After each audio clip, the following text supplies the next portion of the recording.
Hello everyone, ఈరోజు ఈ వీడియోలో మనం Madhushree Datta versus state of Karnataka అనేటటువంటి కేసులో సుప్రీంకోర్టు ఎలాంటి కీలకమైనటువంటి జడ్జిమెంట్ ఇచ్చిందనే టాపిక్ గురించి మాట్లాడుతున్నాం.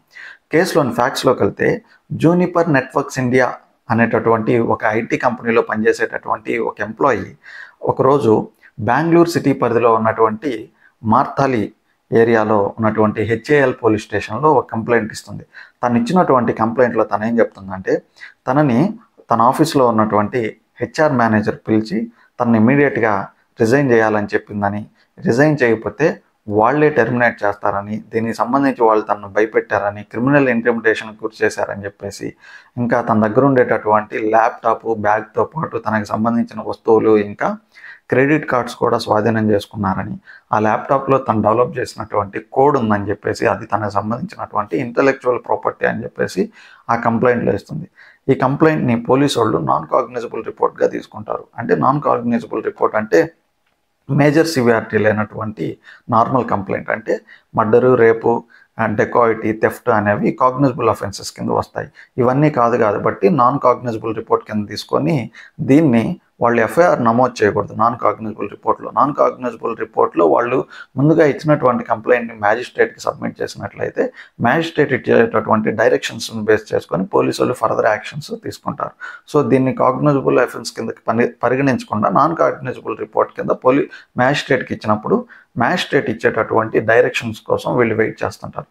తర్వాత 2 నెలల తర్వాత ఈ కేసులో తనే మళ్ళా వచ్చేసి ఆ ఎంప్లాయీ, ఎవరైతే టెర్మినేట్ చేయబడ్డ ఎంప్లాయీ వచ్చేసి తనేం చేస్తుందంటే, దీనికి ఎఫ్ఐఆర్ నమోదు చేయాలని, దీనిలో క్రిమినల్ ఇంటిమిడేషన్ ఉందని చెప్పేసి, అలాగే ఉమెన్ యొక్క మోడెస్టీ దెబ్బతిందని, వాళ్ళు నన్ను ఫిజికల్గా హ్యాండిల్ చేశారని చెప్పేసి రకరకాల సెక్షన్ల కింద ఐపీసీ కింద సెక్షన్ 323, 504, 506, 509 అండ్ 511 కింద అన్ని రకాల ఐపీసీ సెక్షన్స్ నమోదు చేసి పోలీసు వాళ్ళు ఎఫ్ఐఆర్ నమోదు చేస్తారు. ఈ ఎఫ్ఐఆర్ నమోదు చేసిన తర్వాత ఎవరి మీద అయితే ఈ ఎఫ్ఐఆర్ పెట్టబడిందో ఆ ఎంప్లాయీస్ అయినటువంటి మధుశ్రీ దత్తా అండ్ జగన్నాథన్ అనేటటువంటి ఇద్దరు ఎంప్లాయీస్ హైకోర్టుకి అప్పీల్కి వెళ్తారు. సో ఈ ఛార్జ్ షీట్ అనేది మెట్రోపాలిటన్ మ్యాజిస్ట్రేట్ దగ్గరికి వెళ్తుంది. తర్వాత వీళ్ళు హైకోర్టుకి వెళ్ళి దీని మీద క్వాష్ కావాలని చెప్తారు. క్వాష్ కావడం అంటే ఇందులో ఈ ఛార్జ్ షీట్లో మెన్షన్ చేసినటువంటి విషయాలన్నీ తప్పని, వాళ్ళు అలాంటి ఏం యాక్టివిటీస్ చేయలేదని, తనని టెర్మినేట్ చేయడం వల్ల కంపెనీ మీద కోపంతో వాళ్ళని పర్టికులర్గా ఈ కేసులో ఇరికించి ఇలా బిహేవ్ చేస్తుందని చెప్పి, తను మోనిటరీ బెనిఫిట్స్ కోసం చూస్తుందని చెప్పేసి, అంటే మోనిటరీ బెనిఫిట్స్ కంటే ఎక్కువ మనీ సెటిల్మెంట్ కోసం ఇలా చేస్తుందని చెప్పేసి వాళ్ళు క్వాష్కి వెళ్తారు. క్వాష్కి వెళ్ళిన తర్వాత హైకోర్టు ఏం చెప్తుందంటే, దీనిలో ఉన్నటువంటి అంశాలన్నింటినీ పరిగణించి దీనిలో పోలీసు వాళ్ళు ప్రాపర్గానే ప్రొసీజర్ ఫాలో అయ్యారు. నాన్ కాగ్నిజబుల్ రిపోర్ట్ కింద తీసుకొని మ్యాజిస్ట్రేట్కి దగ్గరికి వెళ్ళేసి మ్యాజిస్ట్రేట్ దగ్గర డైరెక్షన్స్ తీసుకొని కేసు మీద విచారణ జరుపుతున్నారని చెప్పేసి, దీనిలో తను ఇచ్చినటువంటి కంప్లైంట్లో కానీ ఛార్జ్ షీట్లో కానీ క్రిమినల్ ఇంటిమిడేషన్ కానీ, ఉమెన్ మోడెస్టీ దెబ్బతినడం కానీ, లేదా ఫిజికల్గా తనని హ్యాండిల్ చేయడం కానీ రకరకాల కారణాలు ఉన్నాయని చెప్పేసి దీన్ని క్వాష్ చేయకుండా కేసుని ట్రయల్ చేయాలని చెప్తారు. తర్వాత వీళ్ళిద్దరూ ఈ కేసుని ఇక్కడితో వదలకుండా సుప్రీంకోర్టుకి అప్పీల్కి వెళ్తారు. సుప్రీంకోర్టుకి అప్పీల్కి వెళ్ళినప్పుడు వీళ్ళ వైపు ఉండేటటువంటి లాయర్ కౌన్సిల్ ఏం మాట్లాడతారంటే, అడ్వకేట్ కౌన్సిల్ ఈ ఇచ్చినటువంటి కంప్లైంట్లో కానీ లేదంటే ఛార్జ్ షీట్లో కానీ ఎఫ్ఐఆర్లో కానీ అన్నీ ఒకే రకంగా లేవని చెప్పి, చాలా డిస్క్రిపెన్సీస్ అంటే చాలా రకాలైనటువంటి డిఫరెన్సెస్ ఉన్నాయని చెప్పేసి ఆ అడ్వకేటు సుప్రీంకోర్టులో వాదించడం జరుగుతుంది.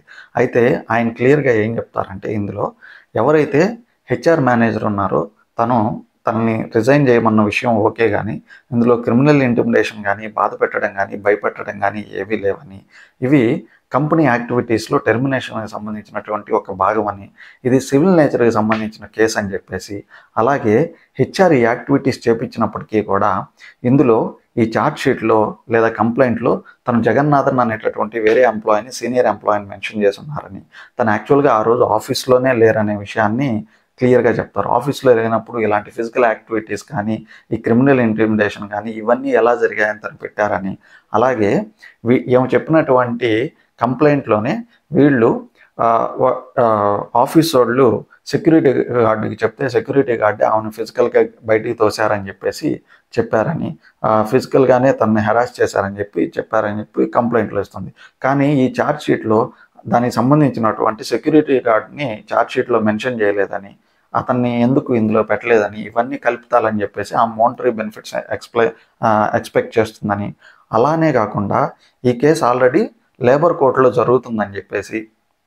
జరుగుతుందని, కానీ తను ఎక్కడ ఓడిపోతుందో అనే భయంతో వీళ్ళ మీద ప్రెషర్ తీసుకురావడానికి మళ్ళీ 2 months తర్వాత వచ్చేసి వీళ్ళ మీద ప్రెషర్ తీసుకొచ్చి క్రిమినల్ కేసుని ఇచ్చేసిందని చెప్పేసి, ఒక సివిల్ కేసుని క్రిమినల్ నేచర్ ఉన్నటువంటి ఒక పందాలోకి దీన్ని లాగి సివిల్ నేచర్ ఉన్నటువంటి కేసుని క్రిమినల్ కేసుగా డ్రెస్అప్ చేస్తుందని చెప్పేసి తనకున్నటువంటి లీగల్ వాల్యూస్ అంటే లీగల్ వెయిటేజ్ని బేస్ చేసుకొని కోర్టుకి ఇవన్నీ ఇస్తారు. అలాగే తన వైపు ఉన్నటువంటి స్టేట్కి సంబంధించినటువంటి కర్ణాటక లాయరు ఏం చెప్తారంటే, ఈ కేసులో పోలీసు వాళ్ళు కానీ లేదా మెట్రోపాలిటన్ మ్యాజిస్ట్రేట్ ఎవరైతే దీన్ని డైరెక్ట్ చేశారో ఆ మ్యాజిస్ట్రేట్ కానీ లేదా హైకోర్టు కానీ క్లియర్గా కేసును క్షుణ్ణంగా పరిశీలించిన తర్వాతే దీనిలో ట్రయల్ జరగాలని చెప్పారని చెప్పేసి తను చెప్తారు. అయితే ఈ సెకండ్ ఎంప్లాయీ ఎవరైతే జగన్నాథన్ అనేటటువంటి ఎంప్లాయీ ఆ రోజు ఆఫీస్లో లేరనే విషయాన్ని, ఫిజికల్ ప్రెజెన్స్ లేరనే విషయానికి మాత్రం తను ఎలాంటి సమాధానం చెప్పరనమాట. అలాగే ఈ సెక్యూరిటీ గార్డ్ ఎవరైతే ఫిజికల్గా హ్యాండిల్ చేసి పంపించేశారు ఆఫీస్ వాళ్ళ డైరెక్షన్స్ ప్రకారం అనేటటువంటి టాపిక్ని బేస్ చేసుకొని కూడా అతన్ని ఎందుకు మెన్షన్ చేయలేదు అనే విషయం గురించి కూడా అతను ఎటువంటి విషయం మాట్లాడారనమాట. వీటిని బేస్ చేసుకొని సుప్రీంకోర్టు ఏం చెప్తుందంటే, ఈ కేసును మేము క్షుణ్ణంగా పరిశీలించాం, ఇందులో ఉన్నటువంటి సెక్షన్ని బేస్ బై బేస్ ఒక్కొక్క సెక్షన్ని మేము చెక్ చేసినప్పుడు 323 ప్రకారం ఫిజికల్ థ్రెట్ జరిగిందని చెప్తున్నారు. కాబట్టి ఫిజికల్ థ్రెట్ జరిగినప్పుడు దానికి సంబంధించినటువంటి ఎటువంటివి సబ్మిట్ చేయలేదు. ఆమె ఆ కంప్లైంట్లో తనకి ఎక్కడెక్కడ దెబ్బలు తగిలాయి అనే విషయాన్ని మెన్షన్ చేయలేదు. సో 323 రాదు. ఉమెన్ మోడెస్టీని దెబ్బతీశారని చెప్తున్నారు. ఉమెన్ మోడెస్టీకి సంబంధించినటువంటి దెబ్బతీశారనే విషయాన్ని కంప్లైంట్లో ఎక్కడా రాయలేదు. తన్ని ఒక స్త్రీగా అవమానించాన్ని లేదా దానికి సంబంధించినటువంటి వాల్యూస్ని, రెస్పెక్ట్ని దిగదార్చే విధంగా వాళ్ళు మాట్లాడారనే విషయాన్ని ఉమెన్ మోడెస్టీ దెబ్బతిందని చెప్పేసి తను రాసిందని చెప్తారు. అలాగే క్రిమినల్ ఇంటిమిడేషన్కి భయపెట్టారని చెప్తారు. అందులో వాళ్ళు ఫిల్దీ లాంగ్వేజ్ వాడారని చెప్తారు, కానీ ఫిల్దీ లాంగ్వేజ్ ఎక్కడా వాడలేదని చెప్పేసి కూడా ఎటువంటి ఫిల్దీ లాంగ్వేజ్ వాడారు అనే విషయాన్ని చెప్పకుండా జస్ట్ ఫిల్దీ లాంగ్వేజ్ అనే విషయాన్ని వర్డ్స్ని వాడారని చెప్తారు. సో సుప్రీంకోర్టు ఇవన్నీ పరిశీలించి ఏం చెప్తుందంటే, ఫిల్దీ లాంగ్వేజ్, క్రిమినల్ ఇంటిమిడేషన్ అనేటటువంటి టర్మ్స్ని బేస్ చేసుకొని మొదటగా ఇచ్చినటువంటి కంప్లైంట్ని తను చేంజ్ చేసి ఎఫ్ఐఆర్లో ఏవైతే క్రిమినల్ వెయిటేజ్ ఇస్తాయో ఆ వర్డ్స్ని యాడ్ చేసి ఆ సెక్షన్స్ని ఇన్కార్పొరేట్ చేసి ఈ కేసు యొక్క వెయిటేజ్ని సివిల్ నేచర్ ఉన్నటువంటి కేసుని క్రిమినల్ నేచర్లోకి మార్చడానికి తను గట్టిగా ప్రయత్నించిందని, పోలీసులు కూడా దీనికి సపోర్ట్ చేశారనేటటువంటి విషయాన్ని సుప్రీంకోర్టు క్లియర్గా వ్యక్తం చేస్తుంది.